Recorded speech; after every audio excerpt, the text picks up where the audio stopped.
While you're at Georgia, did you have your eyes set on the NFL? You're obviously getting the education part. You're excelling on the football field as well.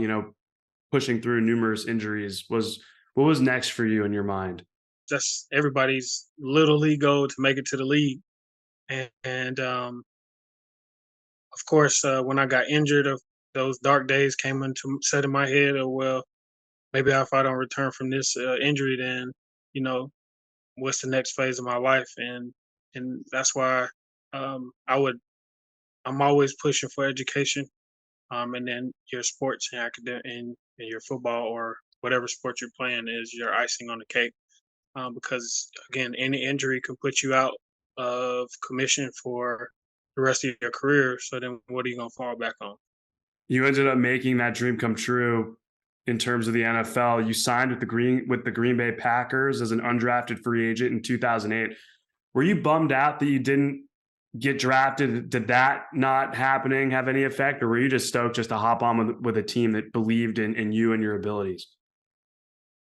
So I kind of knew during that draft, my agent was saying that from what he's heard from the 32 teams that just having so many injuries, again having that injury prone, the bug of injuries that team were kind of uh, skeptical of even trying to draft me.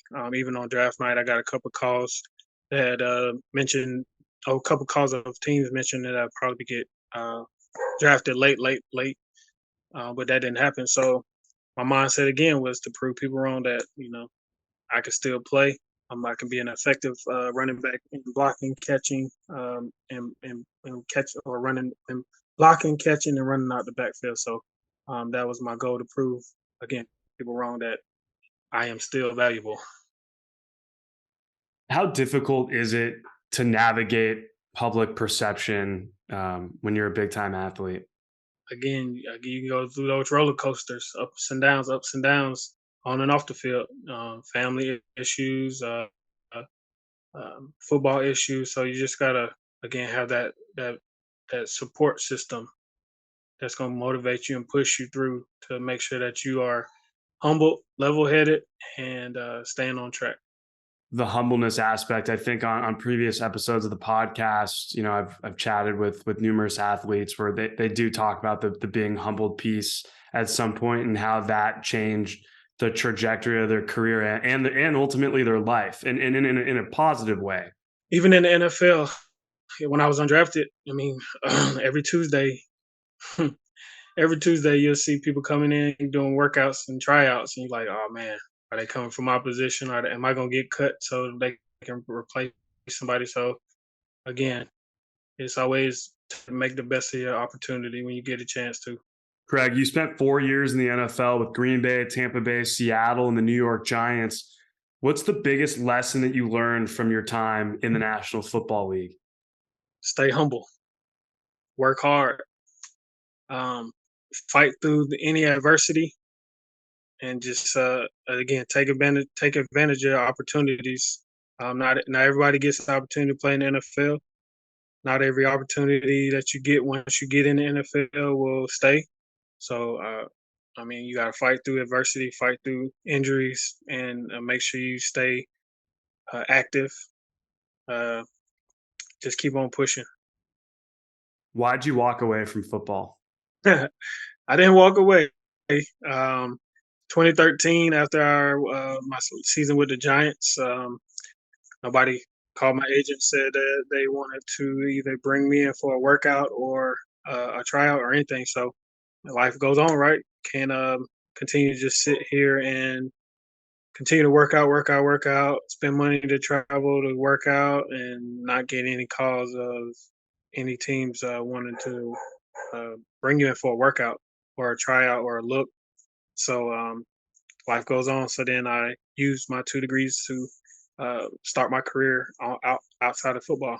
Was there like a dark period of time, Kregg, when you weren't getting those opportunities, knowing that how you have persevered through the injuries and through the other moments throughout your career? Was there a dark period before you transitioned out completely? Yes, it was always the question in my head of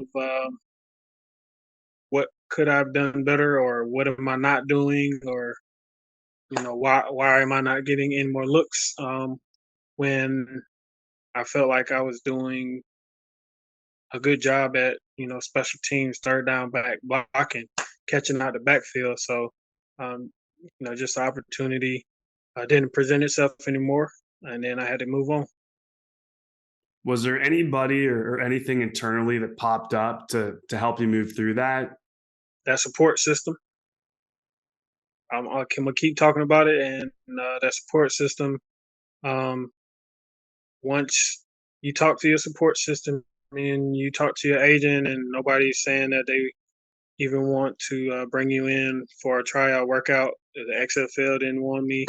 No teams overseas wanted me. So I'm like, okay, what's the next phase, next step? Um, let's go. Keep on moving. Time don't stop. Time don't stop for anybody. Some of us, I feel like it's easier if you grow up and you have present parents in your life, present family, and close friends. I think it's easier to find that support system. But for those that don't have that, like how do you kind of vet out the people that you know you could count on, just from your own experiences? I respect to a lot of teammates that I've encountered throughout my years in college and high school, college and NFL. Even some of the coaches that I've been encountered with, I still keep in contact with now. Just bouncing ideas off of them, and talking about how they transition, and what are they doing now to help motivate them, push them through to get them to where they are now. Did anybody talk to you about the piece? Because I know, like you said, the first thing you're thinking about during that dark period is what could I have done better? What can I do better? What can I right? It all like what can you do? But did anyone talk to you about that that had nothing to do with you at all? And it was just imagine like you have two different circles, right? This is you, and then there's the other circle, but it's all the other circle. Did anyone kind of help kind of that with that mentality? My exit interview with the Giants, he pretty much told me it was a numbers thing. So, and you hear that throughout the NFL that it's a numbers game. Um, so nobody really sat down and said, "Hey, you didn't do this right," or "You wasn't productive in doing this," or this, that, and the third. So it was more of it was a numbers game. You got to understand that coming into the NFL, it's always going to be a numbers game. Whether you are the third, fourth, or fifth running back, and cornerback goes down. So of course you have enough running backs, so they're gonna replace you to bring in somebody else to fulfill that cornerback or other position. So I mean, it's a numbers game.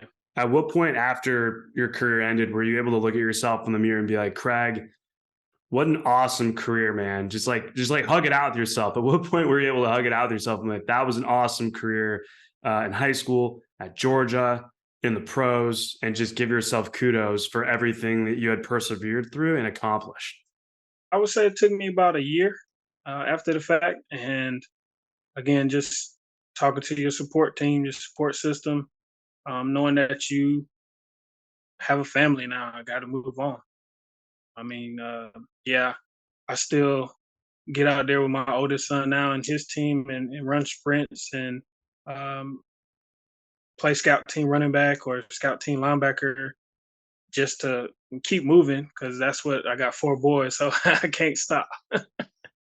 I just know that transitions in life it doesn't matter if you're an athlete or not. I know those are always challenging, and I'm just fascinated by how I think every individual has their own unique experience, and that's why I wanted to kind of dive into that with you because we all eventually get to the other side, but for some of us it takes more time. For others, maybe they can't let go of a certain thing, and it's such an important lesson in life, even though it does suck going through something like that. You get to the top, and you set a goal to stay in the league for 10, 15 years. But again, if it's not injuries, it's a numbers game, or they always looking for somebody bigger, better, faster, stronger.